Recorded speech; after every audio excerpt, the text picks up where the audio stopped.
ایک دفعہ میں لاہور گیا، وہاں کے دوستوں نے کہا کہ سیر کرتے ہیں، آپ تو کہیں جاتے نہیں ہیں، بس مدرسے میں پڑھاتے رہتے ہیں، تو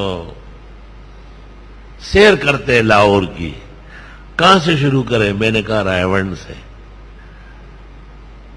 شروع، رائے سے کریں، وہ اہل حق کا مرکز ہے، وہاں پوری دنیا انسانیت کی فکر ہوتی ہے، وہاں احیاء دین کا ایک عظیم نظام ہے۔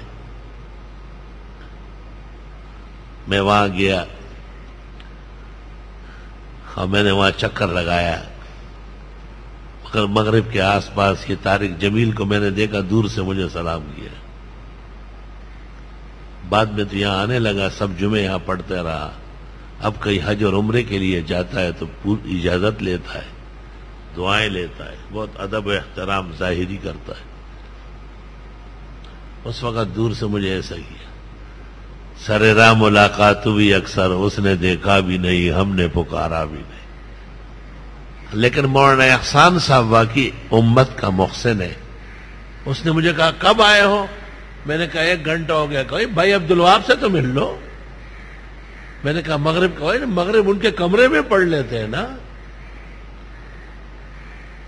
وہ غریب واپس مڑ گئے، بھائی عبدالوہاب کے کمرے میں لے گئے۔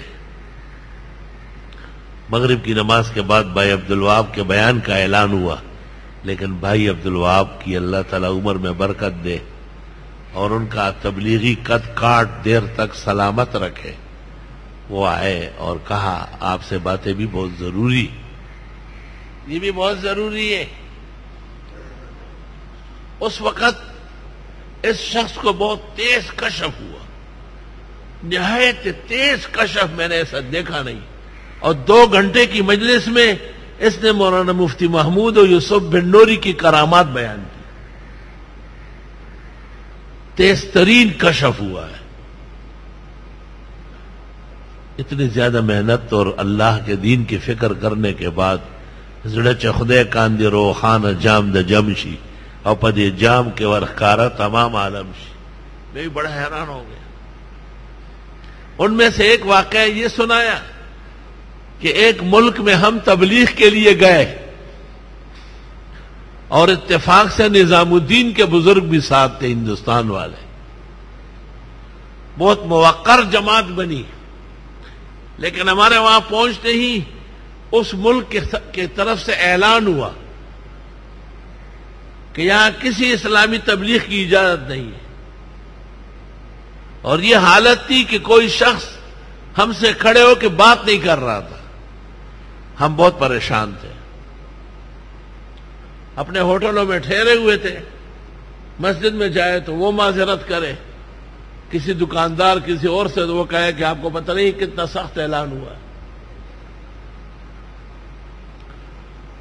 اتنے میں ہمیں پتہ چلا کہ یہاں پر ایک اجلاس ہے کئی ملکوں کا، اور پاکستان کی طرف سے جو وفد آیا ہے اس میں حضرت مولانا مفتی محمود صاحب تشریف لائے۔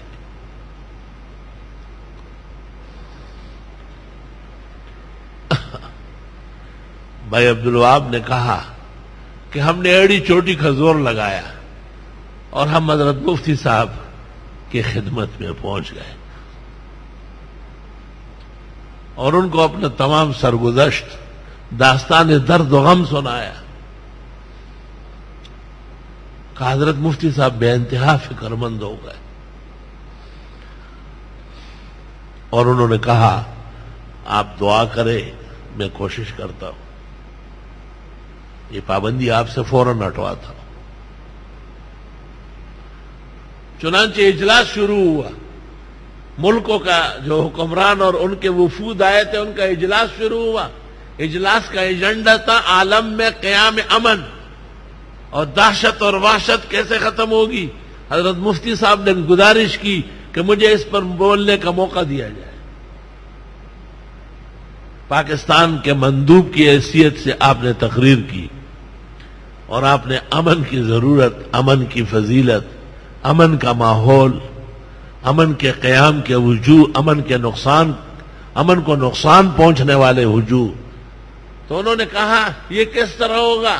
آپ نے کہا ہمارے ملک میں ایک جماعت ہے، وہ لوگوں کو صرف اور صرف دین بتاتے ہیں، خیر اور عدل اور شرافت سکھاتے ہیں۔ اس بادشاہ نے کہا ان کو یہاں بھیجو۔ آپ نے کہا وہ آ چکے ہیں، ان پر پابندی لگی ہے۔ آپ نے وزیر کو فوراً دے کر نشریات کو کہا ابھی ٹیلی ویژن پہ اعلان کرو کہ وہ جہاں ہے انہیں فل اجازت، 100 سونار کے اور 1 لوہار کی۔ بھائی عبدالوہاب صاحب نے چہرے اور آنکھوں کے آبشار کے اندر مفتی صاحب کی یہ کرامت سنائی اور فرمایا لمحوں میں ریڈیو اور ٹیلی ویژنوں سے اعلانات ہوئے کہ تبلیغی جماعت جو پاکستان یا ہندوستان سے آئی ان پر کسی قسم کی کوئی پابندی نہیں، وہ اپنے مسلمان بھائیوں سے ملے اور امن و آشفتگی آگے بڑھائے۔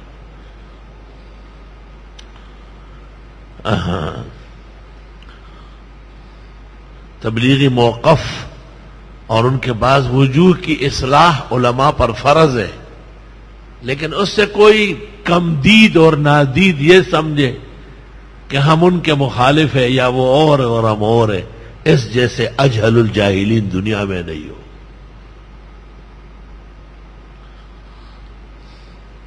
لا اکراہ فی الدین، کسی کو مجبور نہیں کرنا ہے دین کے لیے۔ تبلیغ میں اکراہ نہیں ہے، اس لیے علماء کہتے ہیں تبلیغی کی زبان نرم ہونا چاہیے۔ تبلیغ والے نہیں کہہ سکتے کہ بدعتی کے پیچھے نماز نہ پڑھو، وہ شیرین زبان والے ہیں، وہ تو شکار کرنے والے ہیں۔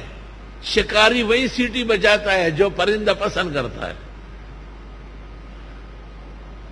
لیکن جب ان کے ہاں وہ آنے لگتے ہیں تو وہ داڑیاں رکھ لیتے ہیں، وہ اسکول سے بچوں کو نکال کے مدرسے میں بھیج دیتے ہیں، ان کے گھروں میں پردہ آ جاتا ہے، وہ بینک کی حرام ملازمتوں سے استعفے دے دیتے ہیں، اور سارا جہان اس کا گواہ ہے کہ ماحول کے اصلاح پر، امن اور عدل کے قیام پر تبلیغی جماعت کے اللہ کو احسانات ہیں۔ کون ظالم اور بے انصاف اس کا انکار کرے گا؟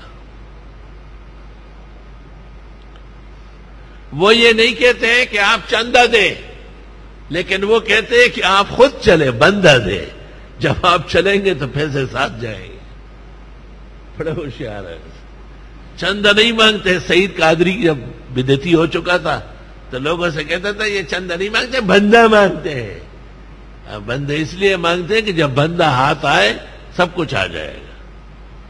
الحمدللہ، خدا تعالیٰ ان کے راستے ہموار رکھے، ان کی عزت اور ان کا شرف بلند فرمائے، اور اللہ پورے عالم میں تبلیغی راستے ہموار فرمائے، تبلیغی روشنی سے کفر کی عمارت منور فرمائے، وہاں کے ایوانوں میں توحید و سنت کے ترانے بلند فرمائے۔